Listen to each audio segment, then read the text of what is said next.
Mesdames, Mesdemoiselles et Messieurs, des articles 115 de la Constitution et 64 de son règlement intérieur, l'Assemblée nationale ouvre ce mardi 15 mars sa première session ordinaire de l'an 2022. Au nom des honorables députés nationaux, du bureau de l'Assemblée nationale et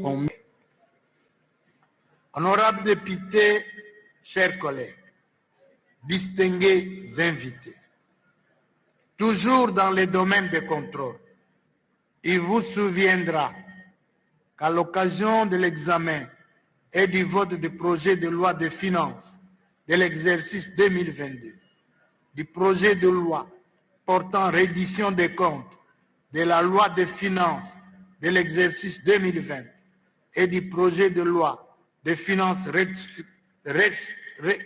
rectificative de l'exercice 2021, l'Assemblée nationale avait adopté une série de recommandations que votre bureau avait transmises au gouvernement et aux régies financières en vue de l'amélioration de la gouvernance financière et de la mobilisation des recettes. En exécution de l'une de nos recommandations, nous saluons la décision prise par le gouvernement de la République d'exprimer la taxe RAB. Honorables députés, chers collègues,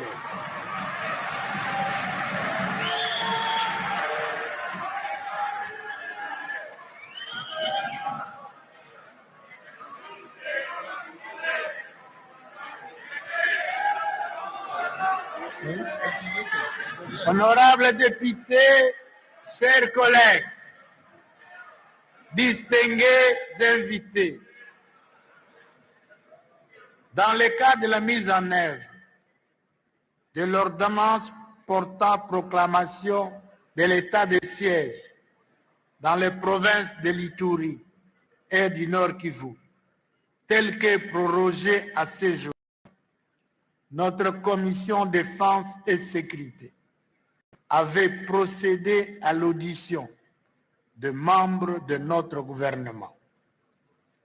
À l'issue de l'examen du rapport de cette commission, l'Assemblée plénière a adopté des recommandations que le bureau avait transmises au gouvernement de la République en vue de l'amélioration de la gouvernance sécuritaire.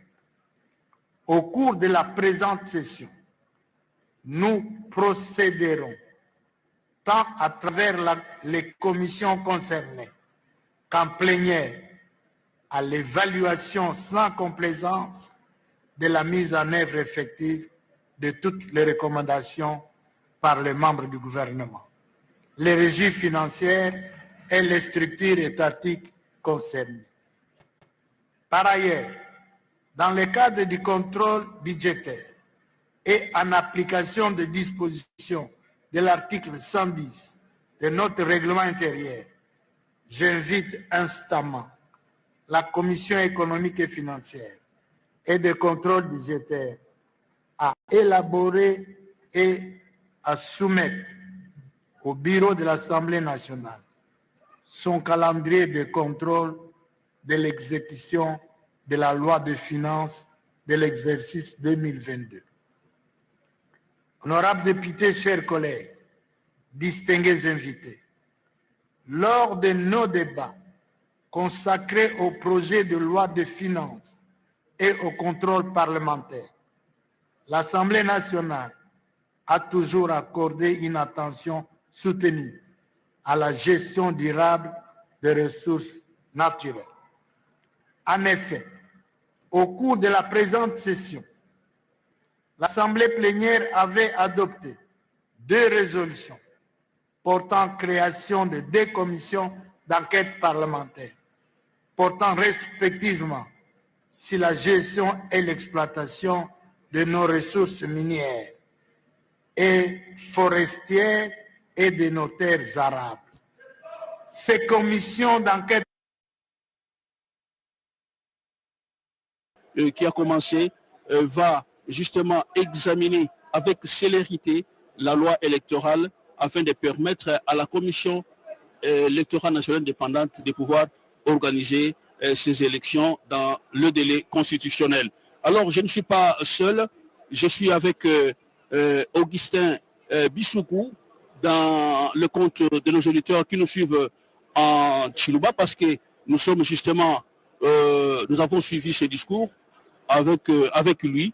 Vous aurez également l'occasion de suivre Djamal Amoukwadiapla, mais pour le moment, nous donnons d'abord le micro à Augustin Bissoukou pour le Chiluba. Tosikila mwanetu ilunga wa ilunga chama bakutupesha ji batetu kumvisha batelespons bakunanga balonji bakajomba ka RTNC base bushu bachibeta mwana mfanka bakulompa bampesa mabala bikala balukila munjila wa mojika ivo bajikuya. Très bien. Oui, merci beaucoup. Nous avons suivi le discours du président de l'Assemblée et avons apprécié le fait qu'il a reconnu qu'il faut rapidement activer les initiatives parlementaires. Initiative législative. Il faut rappeler celle relative aux droits de grève. Et je pense que c'est une initiative qui voudrait que nous... Bosso Joe Biden, lors de la rentrée parlementaire le 15 mars dernier, il a rassuré les députés que désormais,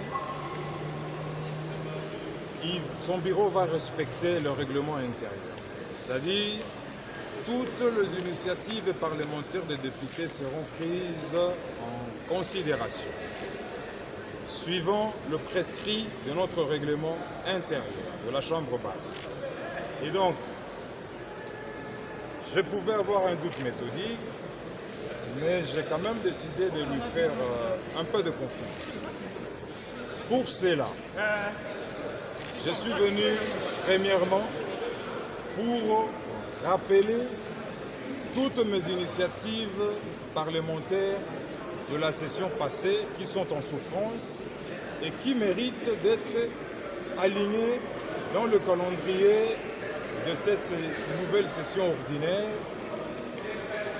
notamment la question écrite adressée au Premier ministre depuis le 20 janvier, qui n'a jamais eu de réponse, et qui pourrait, selon l'article 179, se transformer en une interpellation. J'ai déposé une lettre de rappel. Il y a également la loi, notre proposition de la modification de la loi organique portant fonctionnement et organisation des FARDC, une loi très importante dans laquelle nous avions suggéré que l'on puisse, au lieu d'avoir deux chaînes de commandement qui se chevauchent et qui font à ce qu'il n'y ait pas célérité dans le commandement de FARDC, et c'est comme ça que les FARDC ne remportent presque plus de guerre. Alors, nous avions aussi proposé qu'il y ait suppression de certaines grandes unités qui sont budgétivores dans cette loi-là. Donc notre proposition, c'est de revenir sur une seule chaîne de commandement, mais qui combine à la fois la mise en œuvre et la mise en condition. Et nous avons aussi rappelé notre question orale avec débat adressée au gouverneur de la Banque centrale par rapport à la faillite de BIAC, par rapport à la faillite de Mekrego et Copec et Imara, parce qu'il y avait un plan de redressement depuis 2014, mais jusqu'à aujourd'hui, malheureusement, les épargnants sont dans le mois et même les travailleurs sont dans le chômage. Alors, nous venons également de déposer